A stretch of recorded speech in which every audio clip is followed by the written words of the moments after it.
have to endure. I, not having had to make the journey regularly each end of term and each beginning of a new term, could not understand why my brother disliked walking so much, especially after being cramped in an airless bus for such a long time.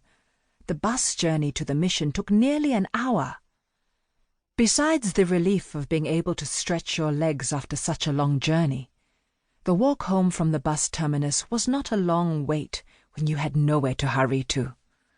The road wound down by the fields where there were always some people with whom to pass 10 minutes of the day, inquiring about their health and the health of their family, admiring the broad-leafed abundance of the maize crop when it was good, predicting how many bags the field would yield, or wondering whether the plants had tasseled too early or too late.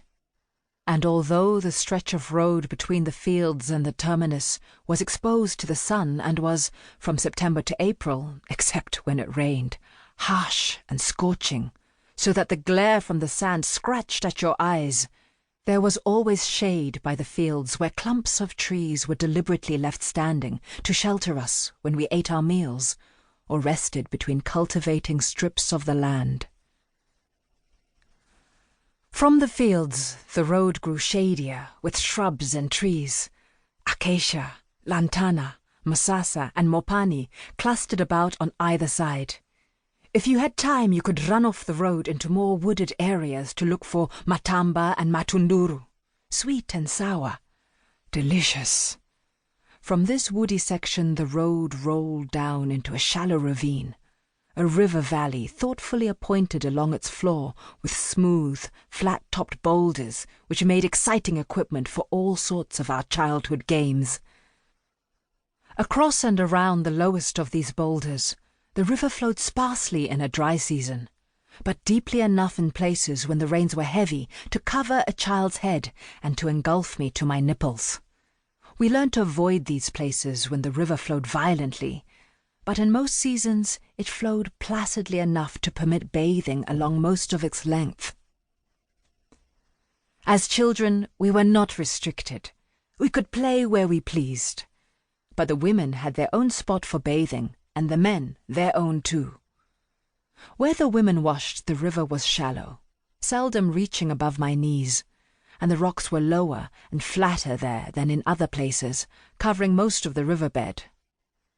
The women liked their spot because it was sensibly architectured for doing the laundry. But we were apprehensive about growing so big that we would have to wash there with the women and no longer be able to swim in the deeper, cooler, more interesting pools. The river, the trees, the fruit and the fields. This was how it was in the beginning. This is how I remember it in my earliest memories. But it did not stay like that. While I was still quite young, to enable administration of our area, the government built its district council houses less than a mile away from the places where we washed. Thus it became necessary for all the inhabitants of the dozen or so homesteads that made up our village to cross Nyamarira, as our river is called, whenever we went on business to the council houses. It was not long before the entrepreneurial among us, noticing that there were always more people gathered at the council house than anywhere else in the village, except at church on Sundays and on other days in places where beer was being drunk, built their little tuck shops which sold the groceries we needed, bread, tea, sugar, jam, salt, cooking oil, matches, candles, paraffin and soap, there beside the council houses. I do not remember the exact sequence of this development, whether the place became a bus terminus before or after the tuck shops were built, but soon buses were stopping there too. Idle, the less industrious youth of the village began to loiter around the tuck shops, buying each other when they could afford to, which was not often, Fanta and Coca-Cola and perfume that smelt of vanilla essence, cheap at a tikia bottle.